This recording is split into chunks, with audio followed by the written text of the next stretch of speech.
tantalizing stories of the sea, there is one which invariably evokes a smile of skepticism and disbelief. But that smile vanishes whenever the story itself is supplemented by the convincing evidence of its truth. The New York Sun of October 9th, 1931, published a complete account of the incredulous affair. Here is that story.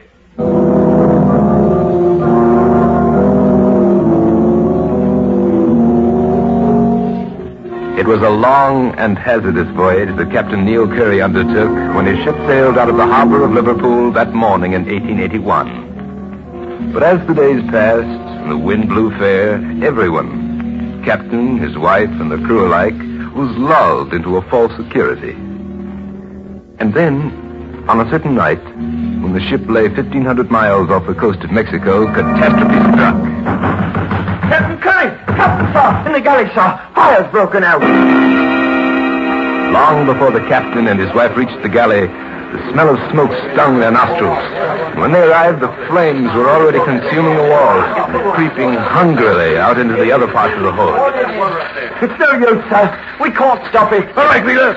Give the order to abandon ship. There were only 3 lifeboats, and they were pitifully frail. For a time, the eyes of every man in them were pinned on the fiery hulk which they had left behind them. As they watched in horror, it began to settle, and slowly the waves washed over it. Then there's no hope at all. We'll die of thirst. Yes, unless a ship comes. But no ship came. The night passed, another day, and another night. And now, their lips were cracked, and their tongues parched, and they spoke in hoarse whispers. I can't stand it. There's water there. I'm going to get down. You fool. That's salt water. Neil, look. The water around us, it looks different. It's always been blue, and now it's green. Well, it looks like the water in a pool or a lake. Neil, I'm going to try. Captain Curry bent forward and seized his wife's arm. But he was too late. She had dipped her hand into the sea, and now her fingers were in her mouth. It's fresh water! There's no salt in it! We can drink it!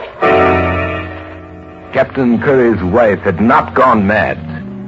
There, in the midst of the ocean, the captain and his crew leaned over the sides of their boats and drank their fill. And when their thirst was slaked, they took up their vigil again with renewed hope. And when at last a ship appeared and they were taken aboard, they knew that they owed their lives to a miracle without parallel in the history of the sea. A miracle incredible but true.